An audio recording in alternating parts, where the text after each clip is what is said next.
अस्सलामुअलैकुम वरहमतुल्लाहि वबरकातुहू। आप देख रहे हैं रूहानी इल्म नक्शबंद चैनल। मोहम्मद नसरुल्लाह नक्शबंदी हाजिर खिदमत हूँ। मैंने आपको कहा था कि एक नक्शा जो मिठाई में खिलाने का होता है, और ये मेरा आजमुदा है। इसमें ये एक तिलस्म है, इसके साथ ही दूसरा तिलस्म है वो पिलाने के लिए होता है, एक खिलाने के लिए, वो भी मिठाई में। ये मैंने इसका तजर्बा किया हुआ है।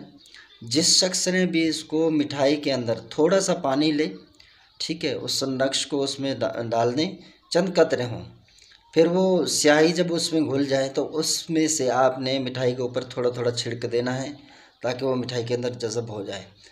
तो ये अगर आप मुश्क ज़ाफ़रान से बनाते हैं तो फिर तो बहुत ही आला दर्जे का ये इस असर रखता है। नहीं तो मैंने इसको स्याही से भी, काले रंग के स्याही से भी बनाकर मिठाई में खिलाने के लिए दिया है। तो ये मोहब्बत के लिए बहुत ही कारआमद तिलस्म है। ये ऊपर वाला जो तिलस्म है ये मिठाई में खिलाने के लिए है, इसके नीचे जो है ये पिलाने के लिए है। दोनों में से कोई भी कर सकते हैं, अलबत्ता जो मिठाई वाला है वो मैंने इस्तेमाल किया हुआ है और करवाया हुआ है। तो इसका जो रिज़ल्ट है अल्हम्दुलिल्लाह ये 3 दिनों के अंदर अपना रिज़ल्ट दिखाता है और बहुत ही कामयाब है।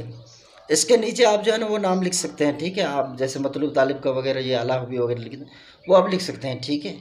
अगर नियत करके खिलाएंगे जब भी ये काम करता है, लेकिन जायज़ काम के लिए करना है, नाजायज़ के लिए नहीं करना है। नए आए हैं हमारे चैनल पर तो आपसे गुजारिश है हमारे चैनल को सब्सक्राइब कर दें, बेल आइकन का बटन प्रेस कर दें, वीडियो को लाइक और शेयर कर दें।